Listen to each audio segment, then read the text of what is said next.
unfortunately, the representative from Hopscotch can't be here because of a medical emergency, which doesn't sound serious, but sounds distracting. So if you want to buy a book, as I was mentioning, come and talk to me, or come back, or go to their other location on Gefürstenstraße. A couple of housekeeping things just before we begin. There is a washroom. If you look around, you'll see that the light is on in it. Please do keep the light on just because it's kind of dark and dangerous and murky back there. Please watch your step. I've moved some of the stuff out of the way. It's kind of behind the drinks at the far back on the left. There are also drinks and snacks. Help yourself. If you feel called to leave a donation, there's prices indicated, but don't feel like you have to donate if you don't want to. For our event today, we have two wonderful speakers who I'll introduce to you in a moment, and they're going to have a dialogue for about 45-50 minutes on topics that span their work. And then we're going to open it up to Q&A. There is an audio recording occurring and also a video recording. The video is aimed towards us here at the front of the room.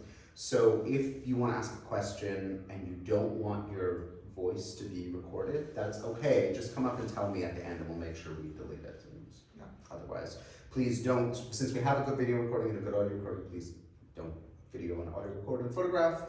And we will make sure everyone has a chance to speak, so just hold your horses if that's what's, you have a burning question or something like that. And if you have any concerns for comfort, safety, whatever, please come and talk to me or just flag me over and I'll subtly make my way towards you, which will be kind of difficult, but I'll try my best.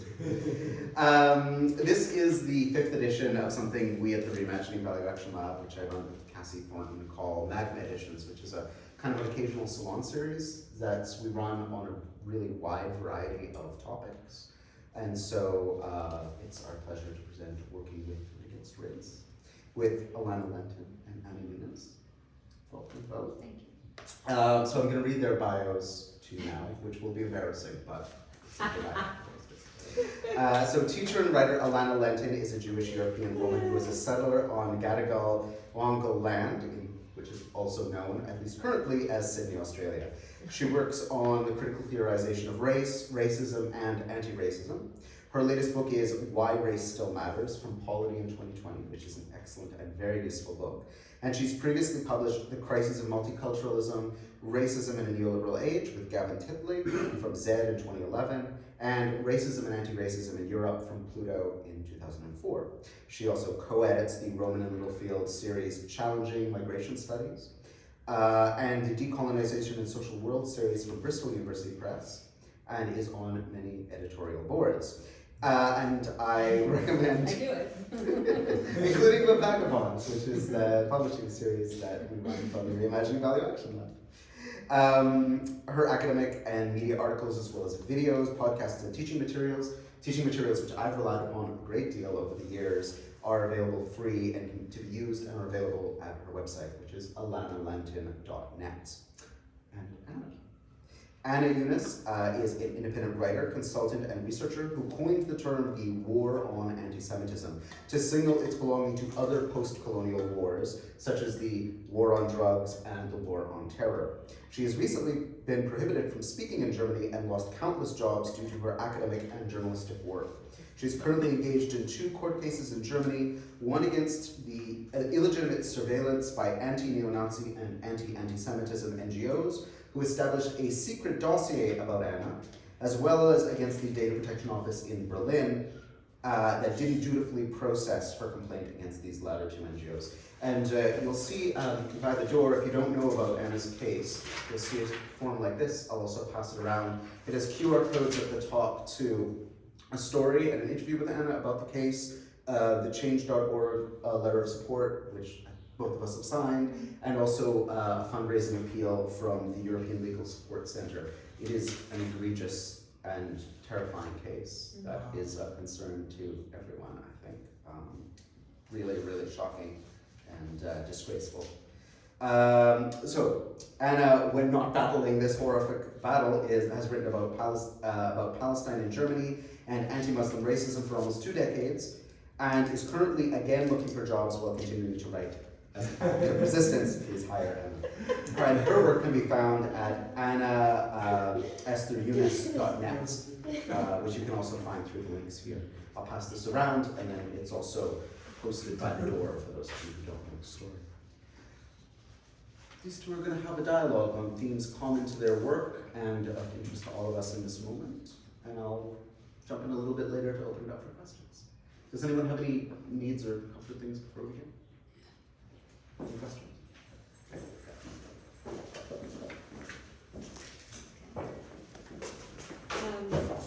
I want to say a brief note. I'm sitting on this little pedestal here because I'm pregnant and it's easier for me to sit like that.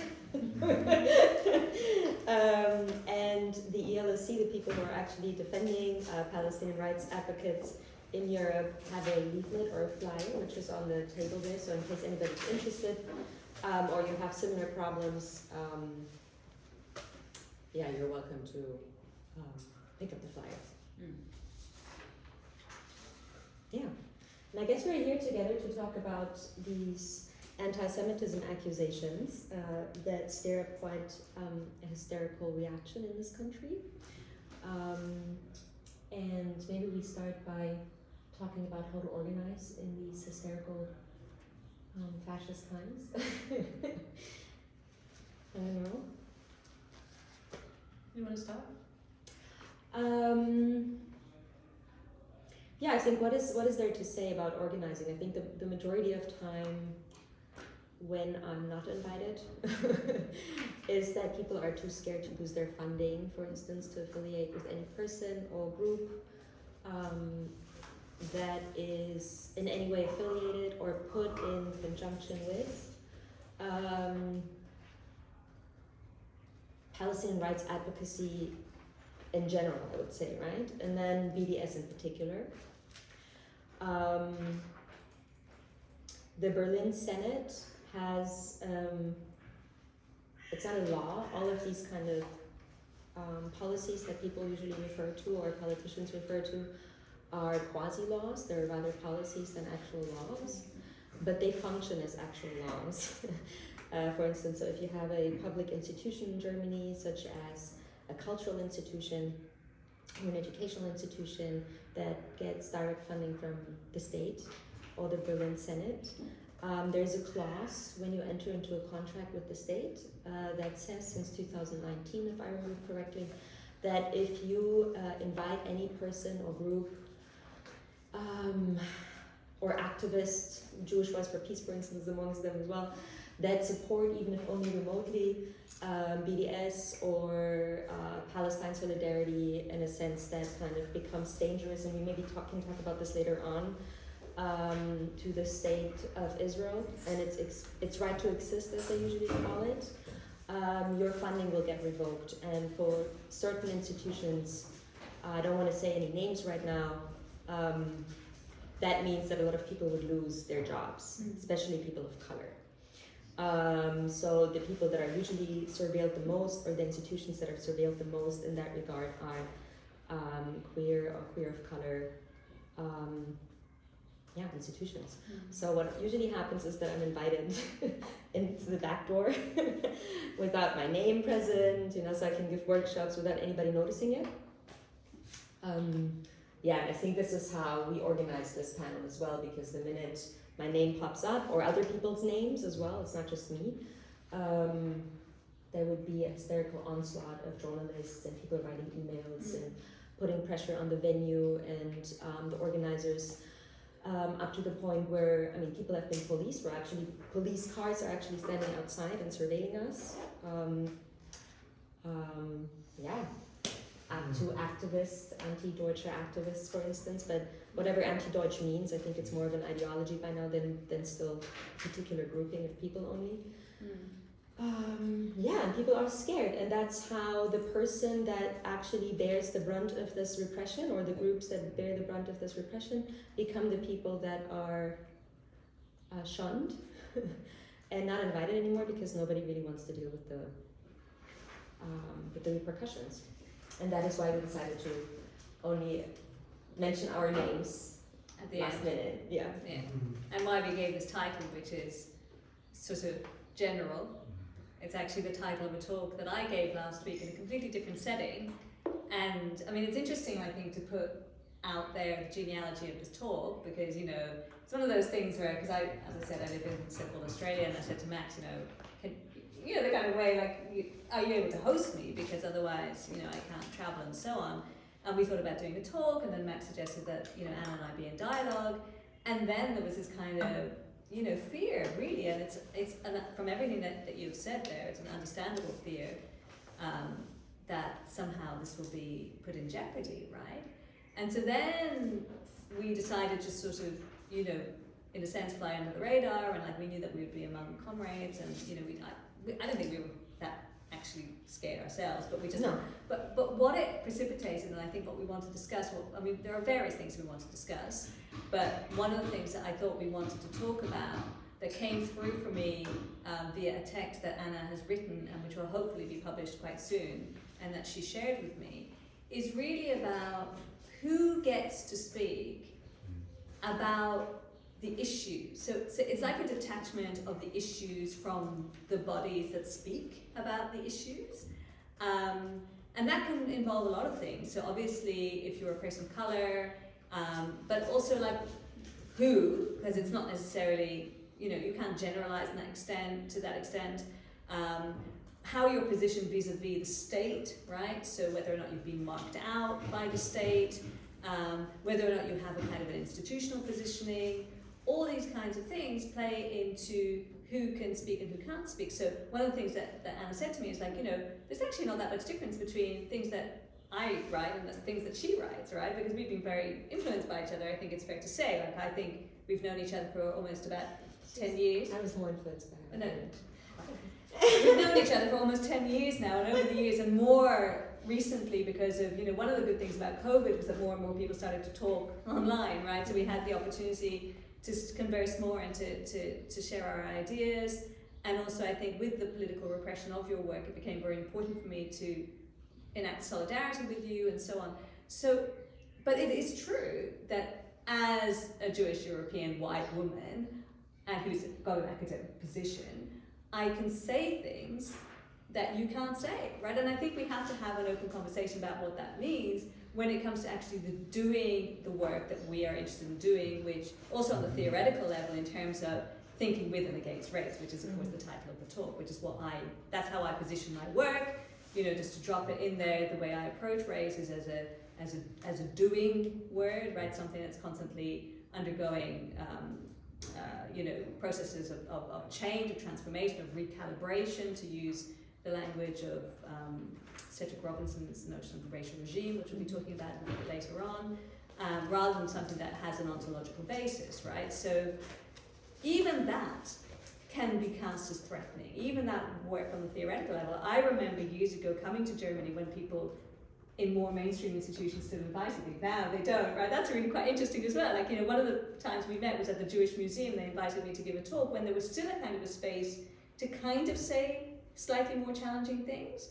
In fact, interestingly, before the talk, and there were many people there were some 300 people in the hall, and I was kind of pulled aside by the organizer of the event, we don't need to mention names, and said, well, they had asked me for the text of the speech, right? And I'd given it I wasn't that happy about giving it to them, but it did. And then this person said to me, well, do you really have to talk about Israel in this way in your text? And I said, yes, I do. And then they went, okay. And that's the difference. Now, I'm not sure that would fly today, because we're talking about 2015, I want to say. Right? Probably, it's quite a long time ago. Yeah. But I do think, like I just recounted an anecdote to Max where another institution, sort of white post-colonial studies kind of types, asked me to contribute a piece that I had written. I was already published, that they had read, on whiteness and white supremacy. And in that piece, in talking about this, I wanted to position myself as somebody who was born on occupied Palestinian land, who benefits from, unfortunately, Israeli citizenship, which I have renounced, but still, I have that, obviously, like all Jews, have that right, and so on. And I wanted to engage with that in terms of like making the link between Jewish supremacy and white supremacy. And this group of white post-colonial scholars asked me to take it out of my own thing, You know, so, and the reason was, and it was obviously not the real reason, and this is very interesting because we're going to talk about trauma, right? The reason was like this transference where they kind of went, our Jewish colleagues might be upset. And I was like, oh, that's so interesting. You know, have you even asked these people how they feel about, like, do they even know? They're not people who are working on your program, right? They're totally other people who are kind of in the wider faculty, right? And so these Jews are kind of mobilized to make the case for this basic fear that these white people have about publishing a, you know, anti-Zionist Jewish person's rejection of Jewish and white supremacy. Mm-hmm. But still, in the end, I kicked up a fuss and they published it without any changes. So I still got to say what I had to say, right? So that, I think that is a problem, obviously. Definitely, and I think what I think speaking of and working with and against race, what always happens is that if you are, let's say, passing as white, you can not only say these things, but you're also seen as a person that has a legitimate and authoritative voice on it, that is objective and not biased, so you represent rationality and intelligence and all of that stuff. Whereas people of color are usually seen as the ones who have an opinion. I'm very rarely asked to contribute theoretically to a conversation. Usually, at least around this time that you're talking about, when Jews were usually mobilized as an excuse, I would rather be invited to give some sort of presentation about my experience, whilst other, in particular white men, would come, and I include Israeli white men in that, and give a historical, theoretical, dialectical analysis of the whole thing. Today, what I find interesting is that maybe we can move to the trauma debate now. They still mobilize this trope of saying, yeah, but our Jewish colleagues or the Jews would be traumatized by your words. But more often we've moved, by now I think since maybe the past 4 years, to a discursive realm where Germans are now, which is kind of interesting, traumatized by the past, right? And that is why they don't want to hear that. Which is interesting because it's quite a right-wing discourse that the right wing in this country, neo-Nazis, have been peddling for quite a long time, right? What about German trauma? What about Dresden? What about all of that stuff? And that has kind of moved into a more mainstream discussion now. But maybe you want to say something. Well, I actually think, I mean, this is only anecdotal because obviously I don't work here, but I have had quite a lot of times over the years that I've been in German academic and sort of movement spaces since like 2009 or something like that, when I first started doing stuff here. And actually I would wager that this has got a much longer history, because at any events where I spoke about race at a conference that I was invited to or something like that, I'd inevitably have a white German person saying, oh, but we don't use the word race in Germany. And it's always hilarious because it's like they're telling me something I don't know. Like, you know, like we all know that Germans and French and have a problem using the word race. It's like, you know, you don't quite understand because of course there's that divide. Like you, like in French they often like to say like, vous les anglo-saxons, you know, like vous parlez, vous utilisez la race, and we can't do that, da da da. And same thing in Germany, but the added bit of it was like, because you don't understand what that means for us and what that brings up for us. And there was one particular person who, again, shall remain nameless, who kind of stood up and with a lot of emotion said, but this is about our history, you know. And I was like, with all the due respect in the world, like, you know, seriously, like from the perspective of, you know, Holocaust survivors and so on, like, you know, this is really, I beg to differ about this kind of thing, and I'm kind of made light of it. But you could see that already then, and I'm thinking like 2010 when this happened. So, but it's interesting. I think that it's probably crystallized and become much more. I think it's what you said before. Acute now. Yeah, what you said before. It's like actually putting that into a discursive language for the mainstream. So what you were talking about is very common in Germany generally. I think anybody who grew up here or has lived long enough in this country probably encountered these narratives. But I think to hear trauma being spoken by the government, for instance, or public intellectuals, and using it as a trope to explain the social reality of today, that is new. I think as a more discursive signifier that was there all the time, as in, oh my God, but it's our history, that kind of shows again the commodification of the Holocaust, because it's theirs. I wonder if you think there's a wider thing going on where we can generalize, or we can extend out from the German context and think about. I think part of this is due to, and maybe you might have a different view, but part of this is due to the sort of elite capture, if we want to use that terminology, of certain kind of liberal anti-racist language by institutions where governments and institutions, even the police and the army in the United States can use this language, which is a kind of a stripped down and watered down version of kind of critical race theory ideas, or anti-racist, like DEI, like diversity, equity and inclusion kind of ideas, and the language of experience, lived experience, we spoke about it just before, has been twisted, and I always say Fanon would be spinning in its grave, the format, to think about how this is being used today. So experience and trauma, and the word legacy, the legacies of trauma and all these kinds of things. So rather than thinking about the present, right, thinking about the past and how it obviously does live in the present, but really detached from current, the current murderousness of contemporary fascism. And I just wrote down this thing that I picked out from something from what you'd written I just read it out, and it wrote, while those still occupying positions of intellectual or political power want to discuss memory and history as a not so dangerous metaphor for what is going wrong today, Palestinians in this case, but I think more widely, negatively racialized people, want to discuss abolitionism, war, settler colonialism, police violence and surveillance. So that language of experience and trauma are kind of rushed towards in order not to hear or not to engage with, because obviously that would make people complicit, and nobody wants to be in that position. Speaking of trauma, it just came to me that after the Breitscheidplatz attack, terror attack, I don't know if that was 2000 and... 18? 18? No, Breitscheidplatz was earlier. Anybody, somebody needs to Google it, I forgot the year. I think 2014, 15, 14. And a so-called Islamic terrorist who had quite a party life before that, by the way, and that was a little bit troubling for the committees. Party life, sex, drugs, and rock and roll, literally. And so they always love to bring that up, because that's quite... No, that was actually a problem for the committee who was researching the whole thing, because it didn't really fit into this clear-cut understanding of the bearded Islamists. Anyway, so after that, where a couple of people were killed in Berlin, the state of Berlin, or even the government, issued, and I would need to Google this now again, but they had a trauma fund for the people that have been attacked or suffered from terrorist attacks in this country.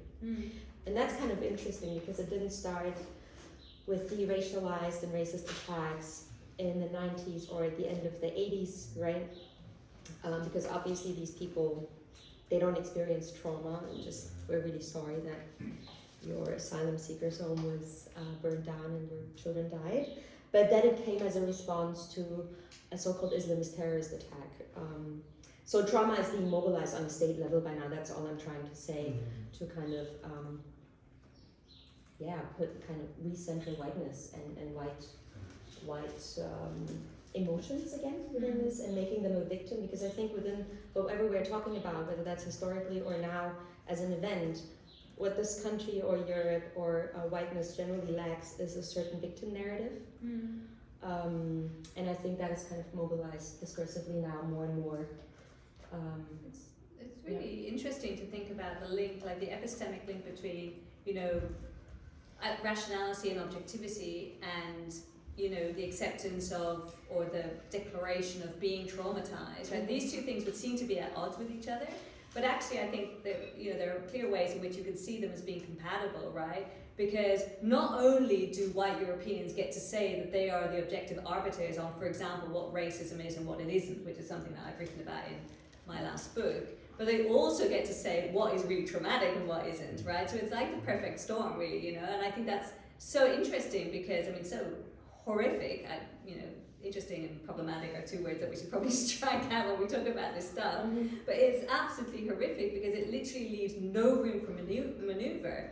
And at the same time, being the arbiters and being the kind of, those who get to decide, also to curate really like a kind of an experience, it's like these parenthesis opening, which I always do, but it's like these kind of, this kind of anti-racism training stuff where they get you to try to put yourself in the shoes of somebody else, right? It's like that. So it's like, okay, we're going to curate a kind of a trauma smorgasbord for you by like maybe calling upon some people, like say asylum seekers or whoever it might be, to come and talk about this horribly traumatic experience. And then we're going to kind of try to link that up with our understanding of what trauma is. And if you say, well, actually, either I reject that discourse for whatever reason, or I actually want to talk about the things on your list, right?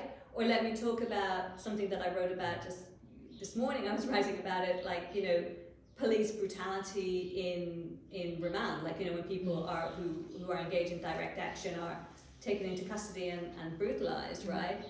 That's not something that we can talk about in terms of trauma, because it's like trauma has to be sanitized in some kind of way, and very much in the past, right? So, like the asylum seeker was traumatized because X, Y, and Z happened in this conflict zone, and then you arrived, and now you're clean of trauma.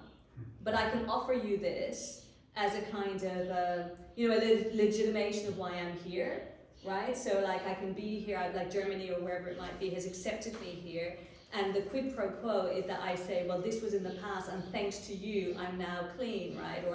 Or even if there are residues of trauma, I'm on my way to being better, right? I don't know. I think you wanted to also speak a little bit about Australia and how that trope is mobilized. Oh yeah. Sarah. Shame. Do you want to talk a little bit about shame first, and then I'll riff off that? Yeah. I'm very much bothered by this debate here in Germany about German trauma and German shame as the reason for the hysteria that we are encountering now. And from a psychoanalytical perspective, and I'm just going to give two examples. In queer studies, homosexuality studies, right, we usually say that the repressed homosexual hates the homosexual and therefore needs to kill them, right?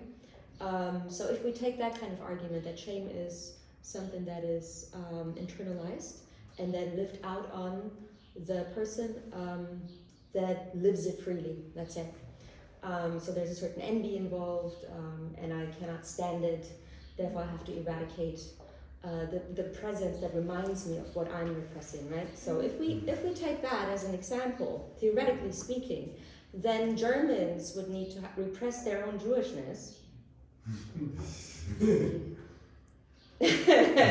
So then Germans are the actual Jews, repressed. That's what's going on. That's what's going on. Okay, so then maybe we should. But it's very clear. I don't think. Yeah, but that's a fantasized Judaism. Right? They're not exactly. But homosexuality isn't fantasized, right? That's why you need to repress it into the unconscious. So I wouldn't say, the white Germans are just repressed Jews. That would be quite a theological argument. You can make that, if you want to biblicize it. I don't think that it's actually true. I think it's what some people believe. That's two different things. Right, but that is not a social analysis then. Yeah, that's a religious argument, right? As in, we come to stand in for Jews. But that's a different argument still. This is not about shame then. This is about replacing Judaism through Christianity. So that already doesn't make any sense, yeah. Sorry, but isn't that the stuff that you've written about when you spoke about these Germans who convert to Judaism or even pretend to and cosplay, like where, you called it Jew face and so on.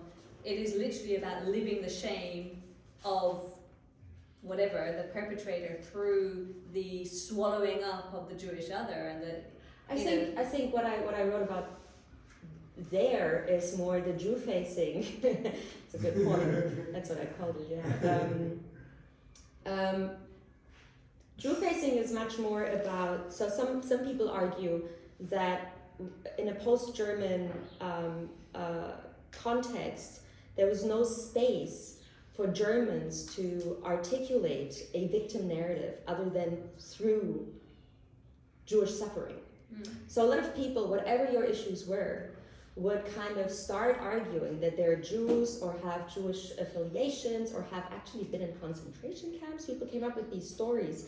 Like you're 30 years old and you were in a concentration camp. Yeah, and they became rabbis, you know, like it's not, it's actually not, it sounds funny, but it's quite a structural problem. Yeah. So shame in this sense is more a discursive signifier that allows people to tap into victimhood and articulate it on a wider social basis. Whereas, you know, let's say you have, I don't want to diminish that, you know, but let's say you've been molested and tortured as a child, but you're not Jewish, but you can't really talk about it, right? Because back then or today, there's no space. But if you talk about being tortured and raped in your imaginary concentration camp, then everybody will listen to you. So that's more what I know it sounds very That's perverse. put chills in me actually. It's very perverse in a way, but that's how the psyche at the end of the day works. And there's But been isn't many. that so interesting in terms of like, you know, the hierarchization of the Holocaust as the pinnacle of, you know, the most negative human experience? I think it's more about the symbolic realm of discourse. It's more about the symbolic, meaning like what is actually accepted in public as victimhood. But that's why I'm saying Oh, this yeah, is the sure. thing that is the pinnacle of all Yes. human suffering, and hence it plays into this, you know, it can be utilized in this symbolic way. Yeah. I mean, that's what, you know, a lot of us have been thinking about is, you know, what does this, what I call the eventization of the Holocaust, what does that offer us? Yeah. What does it offer regimes in terms of the ability to cordon off racism, which we've associated with this unique event, which is in the past, and allows us not to think of contemporary, you know, the ongoing nature of race as a technology of power and so on, as having anything to do with that. And that's why there's so much investment when we think about the International Holocaust Remembrance Alliance, working definition of anti-Semitism, and the kind of the way that's been used by institutions. So much effort is made in making this the prime example of what anti-Semitism is, and hence everything else gets weighed up in relation to this. It can't just be about, you know, we're going to defend our ally Israel. There is a lot more going on in terms of why this is being made available to institutions now, I think. Yeah. Yeah, I agree. And I think the person that I compared that to, or the structural moment where that I used as an example was Rachel Dolezal, in fact, in the States. Yeah. Where Does everybody know who she was? No. Just tell them. Rachel Dolezal still is. She has a Still different alive. name now. She's transracial, is what She's transracial. She has a Nigerian name now because she wouldn't get any jobs anymore. After people found out that she's actually not black. Ngozi something. Yeah, I don't know. So she was, and that's also very interesting because Rachel Dolezal, it's not like she said the wrong things about anti-black racism. She presented herself as a black woman, Yeah. right? And until today, she basically denies this whole, you know, I'm not white. I'm black. That's what she says. And she invented her own black father and her own black heritage, and people believed it. She became. Okay, sorry. Anyway, so she became a very famous. She started in the NAACP. Yeah. Yes, thank you. Spokane A local chapter, though, no? Spokane. Local chapter, yeah. Local chapter of one of the oldest U.S. American black social rights, civil rights organizations. Yeah, but actually she had a lot of other issues. And blackness kind of became this vessel through which to articulate these things, right? And that's what I compare Judaism or being Jewish to in Germany today, by saying this is what Germans basically do, and that's why I call it Jew-facing and not black-facing in a way. Also, black-facing has a very interesting history, but we can't really go into... Anyways. I mean, I think it's interesting, and I feel I'm not necessarily sure that I'm the right person to speak about this, and so I just want to proceed with care. But I do think it's interesting that for most people, Rachel Dolezal's case was clear. And for Yeah. other cases, particularly when I think about indigenous people in settled colonial context, like the one I live in, Yeah. that's a lot more grey, and that is about how black people were racialized and how indigenous people were racialized, right? Which is different. I mean, Patrick Hall talks about it, one of the people who talks about it in his book Traces of Race, talks about the difference of, you know, how the aim of, for example, the Australian colonial state was to assimilate indigenous people once they realized they couldn't murder everybody, bluntly, and with African people in, particularly in North America and the Caribbean, of course, particularly in North America, you had the one-drop rule. The idea was to keep them completely separate in order to enact the colour line that W. Du Bois talks about. And so this is why you have this much more greyness around the adoption of Indigenous identity. And it links to the discourse of shame that I think you wanted to speak about. You know, how some people, I think, have overcome their shame around being the beneficiaries of colonial invasion through finding an Indigenous family history, right? Which is often very, you know, tenuous at best.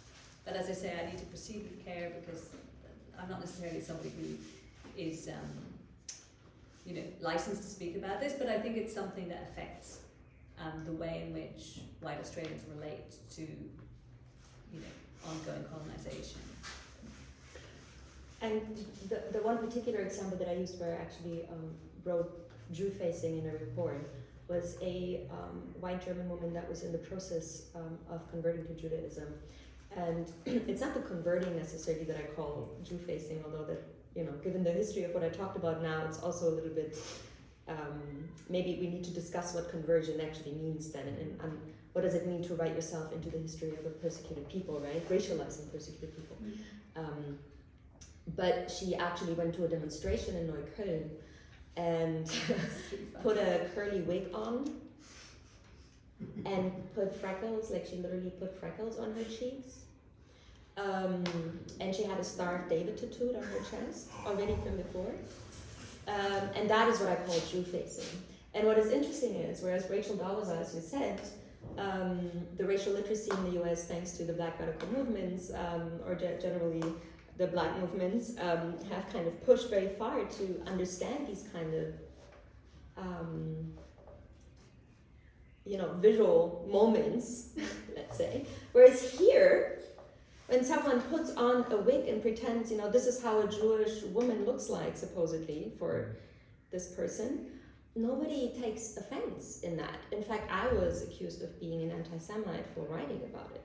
And the Jewish Voice for Peace, us and Jewish Voice for Peace and me, we were attacked for actually writing about it.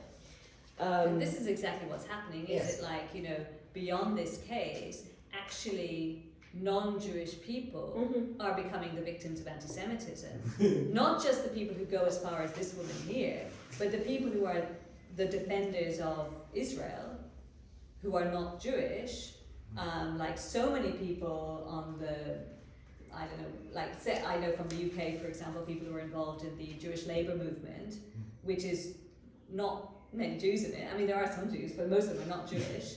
And there are people who are in the Labour Party, or on the right wing of the Labour Party in the UK. They now, there is a discourse about them being affected by anti-Semitism, right? Because they stand up for Israel and for Zionist Jews. And often the people who they accuse of anti-Semitism are, lo and behold, Jews who are anti-Zionist, like me. So it's like, this is a really, really effed up situation, basically. Yeah. And I think the other thing about shame and trauma that I find interesting, I think we can psychologize. Gramsci once said that, you know, the moment that psychologizing of society, of social conflict happens is when the class cleavage between those who run the capital and those who work for the capital, or produce the surplus, that's when the rift occurs, right? So when the rift between the workers and the capitalists basically gets too far, the psychologizing of language comes in, and society. And what I find very interesting is not only is this trauma being mobilized now in a so-called European crisis, which means AKA fascism to my mind coming back home to roost, but we also lose sight of another psychological argument that we could equally mobilize, namely that of denial. And I think we live in a time of denial, whether that is ecological denial or racial denial. But this kind of language has somehow been pushed aside entirely over the past 20, if not even more, decades, 40 maybe even when we think of neoliberalism of 50, 60 years. I'm still in the beginning of the 2000s. Yeah, so that's all I wanted to say. There's a lot to work with in terms of psychoanalysis or psychology and actually denying the reality that is in front of you, but we're not talking about that. We rather talk about trauma, right? It's interesting because it goes in cycles, doesn't it? Because Stanley Cohen wrote that book, States of Denial, and I think it's definitely in the sociology of race, you know, that I'm familiar with, talking about the denial of racism as being a structural condition is quite common. And what I tried to do in my last book was to try to think beyond that. So I theorized this notion of not racism, which is like, you know, not a very sophisticated way of putting it. But the reason why I used this expression was because every single time somebody was obviously being racist, there'd be this massive mobilization to show how they weren't actually being racist, that they were being not racist. And so what I tried to say is that this goes one step further than denial, because then it's a repackaging from a white perspective of what actual racism is. So you guys are too, and this is interesting with regard to trauma, and I wonder what you think about this, because I think what I was trying to say is that basically the objective white, you know, bystander was saying, well, you guys are too traumatized by racism to actually have a good analysis of what it is. We're going to tell you what it is, right? This is not racism. So, you know, for example, I talk about this fellow, David Goodhart, who's like a, what is he? He's like a think tanker in the UK.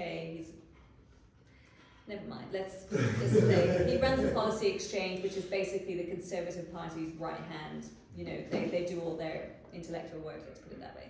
And he says, you know, the way that people talk about racism today lends itself to this complete and utter, you know, it's just all too fluid, and veers away from what he called the normal definition of racism, which I thought was very interesting. So the normal definition of racism, he says, is something like, and I'm misquoting this for sure, but it's about having the intention to do harm to another person. And note that not only is it about, you know, and we know about the problem with intentionality, right, as a reason for enacting harm, but also the other person, it could be anybody, right? So racism is completely detached from, as Miri Song puts it, it's severity, history, and power, right? So it's just this, it's basically mean behavior, right? Intentionally mean behavior that anybody can engage in. And then they take it one step further and they say, well, and actually, in the current conjuncture, when anti-racism has become, as they put it, the orthodoxy, right? So it's the hegemonic stance, and we, the brave, silenced and cancelled few, right, who have, lo and behold, all the book deals and all of the, you know, access to all of the broadsheets and television appearances and all the rest of it, we, the silenced and cancelled few, are the only ones who are brave enough to be heretical against the anti-racism orthodoxy and to speak truth to power, note the kind of, you know, cooptation of so-called, you know, radical language, and we're the ones who are actually going to say, well, the real racists today are those who refuse to accept that today we live in an open, inclusive, post-racial society. They are the racists because they are the ones who want to segregate themselves and they want to bleat on endlessly about race, right? So you see how the entire thing is kind of turned on its head. I mean, I'm not saying anything new to anybody because this has become just so everyday, right? But I think over the last, let's say, 10 years, this has been the way it's gone, right? And so I wonder where that leaves us, like, you know, with these questions about denial versus trauma, you know, like how all of these things can be mobilized and then kind of thrown back in the face of anybody who's trying to say something, you know, more radical or more, I don't know. Yeah, I don't have an answer to No. that. I honestly don't. I think maybe talking about liberalism would be interesting in that regard, because liberals always try to appease or avoid maybe rather social conflict, and try to mend rifts in society or something like that. Whereas maybe in order to kind of not fall into this trap of the appropriation of language by the right? So they can kind of continue with their realpolitik, but they call it feminism, for instance, anti-racism. Interestingly, they can call it things feminism, but they can't really call things anti-racism. Their thing is non-racism, right? I mean, here they call it like anti, like they call it, at least in terms of anti-Semitism, they're fighting anti-Semitism, right? Yeah. And they kind of, and all the funding that happens here is usually through the state-funded pots that deal with racism or anti-racism. So the Germans actually really mobilize that language. Okay. And the recent But US that's not the American- right though, is it? Or is Oh, it? no, but I think it's kind of like the right that kind of always pushes discourse a little further, right? And then it kind of, and that's where the liberals kind of come in, take up Yeah. the left and the right, and then just bring it all together, and it's all going to become all wishy-washy, and it doesn't mean anything anymore. But what did I want to say? To kind of always go back to the root in terms of as being a radical, actually, would be maybe the most important thing. But then that always comes and goes with the people who talk about it. So if these people are not, if radicals are not invited anymore, then we end up with a very liberal discourse where everybody wants to talk about memory, for instance, or non-racism. But I don't know. People are very scared these days. That's what it seems. I mean, we could go on, but maybe some people have something that they want to. One thing I guess I wanted to mention, and it falls into this realm. The recent, I don't know if anybody followed, but all Palestine demonstrations have been prohibited and banned in May during the Nakba demonstrations. If anyone followed, and the article or the text that Alana was quoting from was actually a piece that is hopefully soon to be published finally. And it's a reading through the police bans and the judges, the court's, judgment basically on behalf of the police to ban all demonstrations by Palestinians, including dancing dabke in public, right? And what I found one of the most interesting two of the most interesting tropes in there, which is relatively new. They didn't do that yet, at least not last year, for instance, when they also prohibited or basically busted a couple of activists and prohibited the wearing of the watermelon colors or the keffiyeh or demonstrations. But back then the police was still a little bit, I think the police bans were a couple of pages, 3 or 4 pages. Now it's been 13 pages. And there's around 4 pages alone just talking about the Middle East conflict, aka Israel and what happens in Israel. With a complete, the facts that they're enumerating there are, I mean, I think one-sided would be a nice way of putting it. They actually misrepresented. That would be a more appropriate way of what happened even in Israel, Palestine. But what I found very interesting was, and I'm going to quote now, the police stated, the propagation of the non-existence and annihilation of the state of Israel in words and pictures is, according to all common definitions of anti-Semitism, to be considered the most concise expression of hostility towards Jews. If that makes any sense, right? So Zionism is the most concise expression of hostility towards Jews. That is a police, I don't know if he's an officer, who wrote that, okay? And then he goes on, what is coined Israel-related or anti-Zionist anti-Semitism, that was the quote, now that's my text, becomes a definitional guideline for the criminal legal code dealing with said incidents such as demonstrations. The report then continues to state that nihilist anti-Zionism is a subcategory of annihilationist anti-Semitism. Jesus.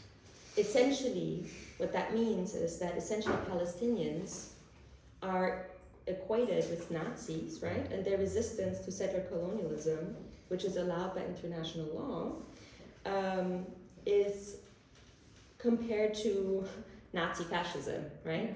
And Nazi genocide. And then the judge, that was actually the judge who said, no, that is not the judge, that's still the police officer. So the report then finally concludes that the prohibition of your announced assembly is thus inevitable. And that is something quite interesting because it seems like Germans are so busy defining anti-Semitism without looking at themselves, just in order to kind of ward off this very dangerous world outside that could kind of poke a little hole into that bubble. So now annihilationist anti-Semitism by a community and people that are under siege and under occupation. For genocide, you need quite an extensive effort and amount of organizing to make that possible, which I would say Palestinians don't have the means to, especially when confronted with one of the most or best equipped armies in the world.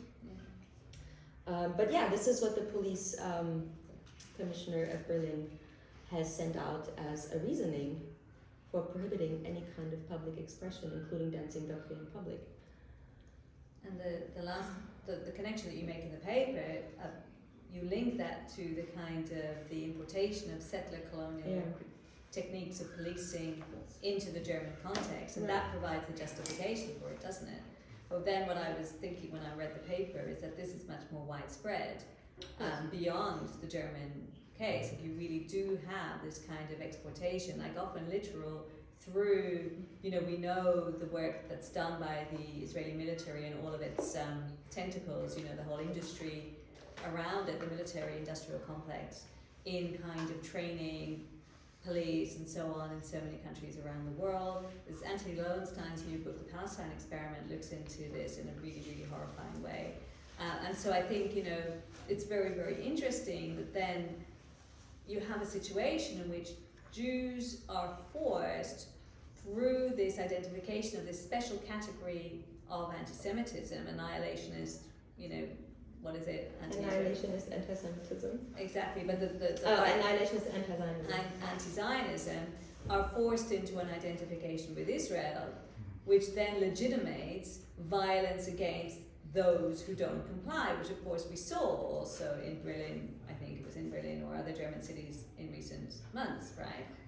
Jewish anti-Zionists being beaten by police. Oh yeah, of course. Yeah, exactly. So, but that legitimates it because they haven't complied with the vision of what a true victim of anti-Semitism is through their negation of this, this reduction of Judaism to Zionism, right? And ultimately, in terms of race, where that takes us to is the annihilation of the diaspora, right? Which already the Germans almost achieved, and now will be able to complete, right? Because even if there will be Jews here, unless they identify with Israel, they will no longer be considered Jews, and thus worthy of protection by the German state, and not just the German state. And when I'm not just speaking about Germany, I don't think this is like a special feature of German racism or something. When I speak of settler colonialism or coloniality, in fact, coming home to roost to Europe, I mean all of Europe. So on the EU level, for instance, last year they had a survey in all European nation states about anti-Semitism, and it was pretty clear. I took it. It's on tape now. I took the test. And I went through every single question, and it is basically already assumed that Jews identify with Israel. Yeah. So the questions are not even open questions. Yeah. I don't have them here right now. I took screenshots and wrote them down, but maybe another day. It's already assumed. The questions go something like, have you heard any anti-Semitic remarks about Israel recently online, for instance? Stuff like that. Okay. So it's very straight into your face. It's not even couched in some other language, right? That's one thing. And settler coloniality, what I mean by that is not only Israel, by the way, right? Because what Israel is doing is not necessarily new. It's new maybe in terms of the technology that we have today or that is being developed today, but in terms of policing or surveilling people and killing people, expelling people, that's just a very normal normal settler colonial approach that has happened for ever since slavery started, or racial slavery started, and the conquest of the Americas. And there's something else that I wanted to say. I forgot the name.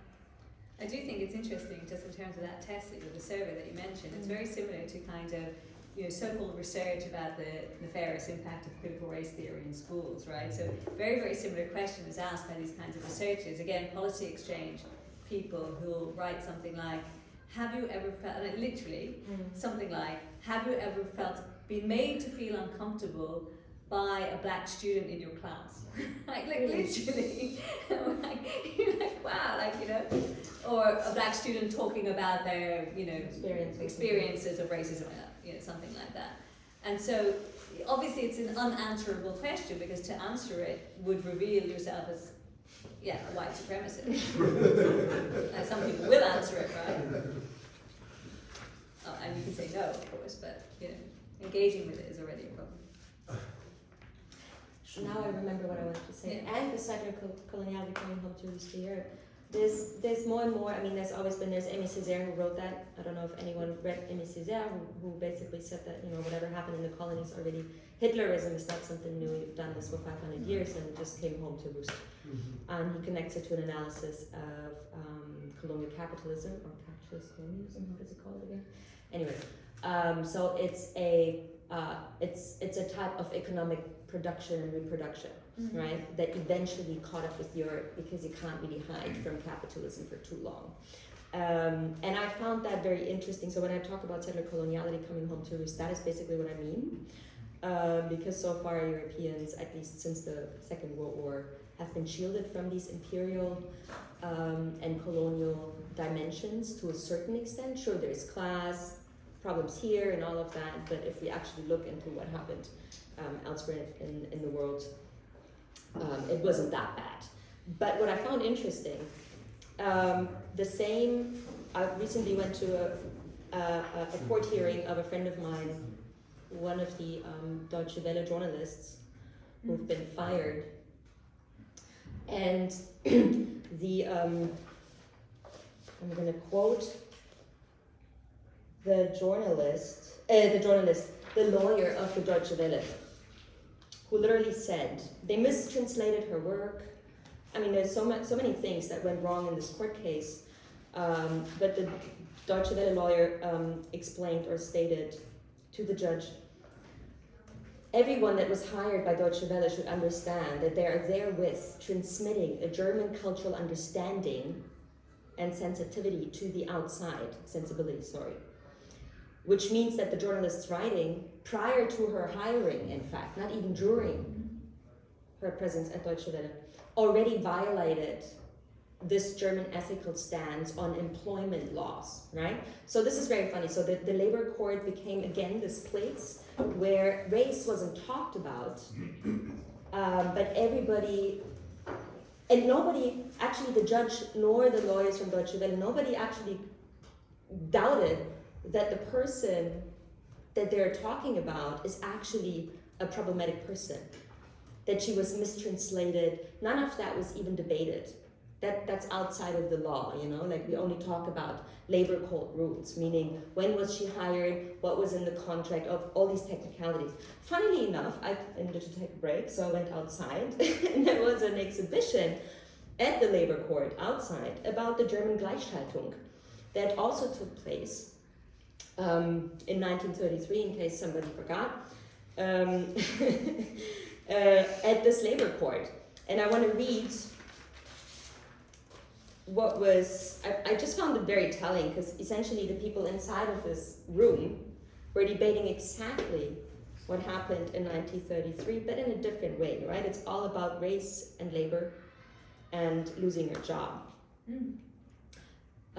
So in mid-March, Berlin begins to exclude Jewish judges and prosecutors from the administration of justice. Mobs stirred up by the National Socialists storm the courts and demand the removal of an allegedly Judaicized judiciary.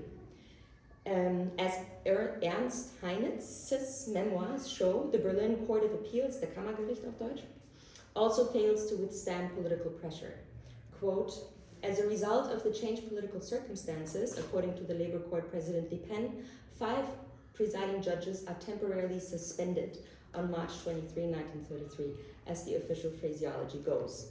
So Ernst Heinitz, one of the people who were fired or let go, states, in March 1933, the Workers' Union Council, and I wrote 1993 because that was... Yeah.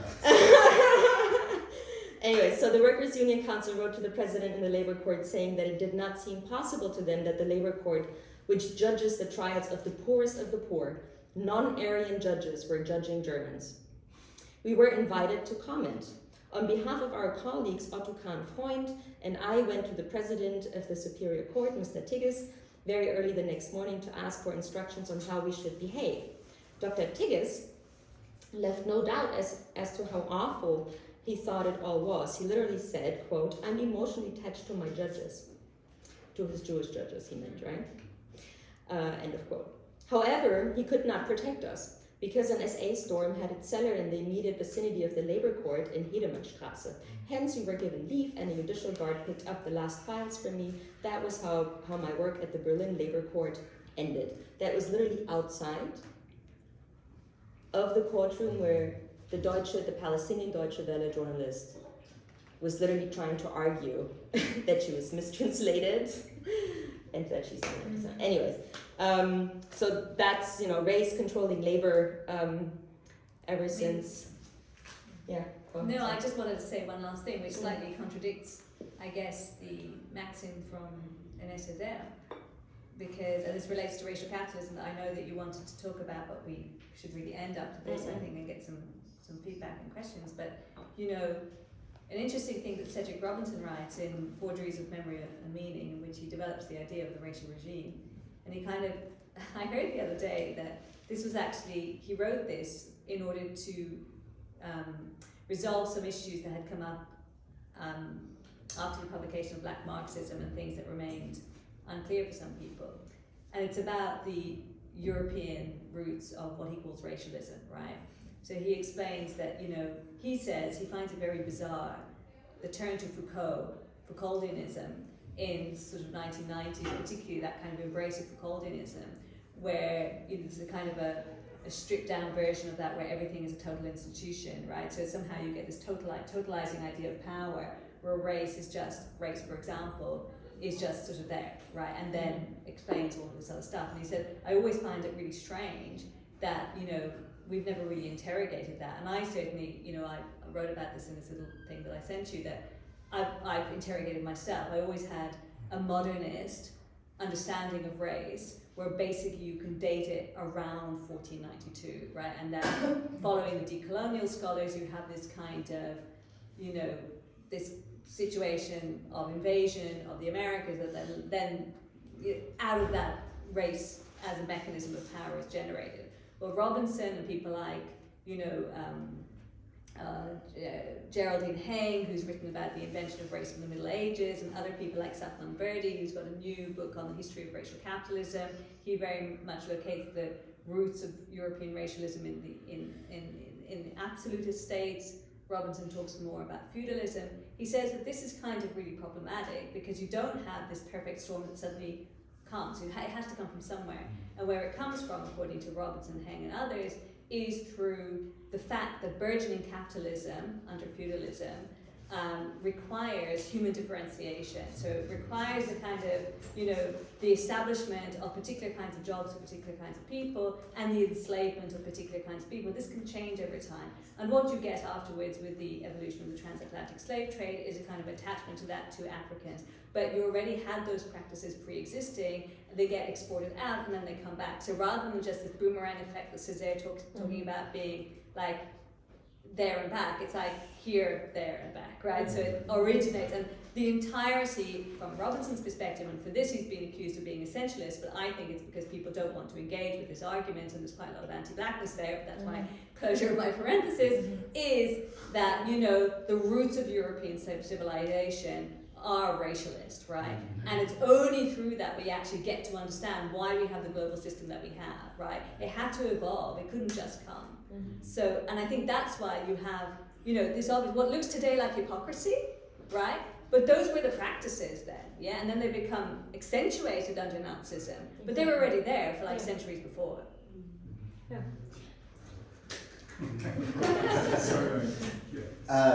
Why don't we go to some questions and discussion? Before we do that, a couple of things. For those who joined us late, there's a washroom at the back of the hall. The light is on. Please keep the light on just because it's hard to see back there. There's drinks, water, beer, and wine on the back table. Leave a donation if you want, but don't feel pressured to leave a donation. The books are for sale, but we don't know their prices, so you can make up a price. You can pay in a new currency you invented. Whatever you like, just come and see me. I think that's all for housekeeping. I think it would be nice to hear from several people, and then we can turn it back to our panel. And I'll ask people to keep their comments brief and, of course, respectful and generative. I don't think we have to worry too much about that.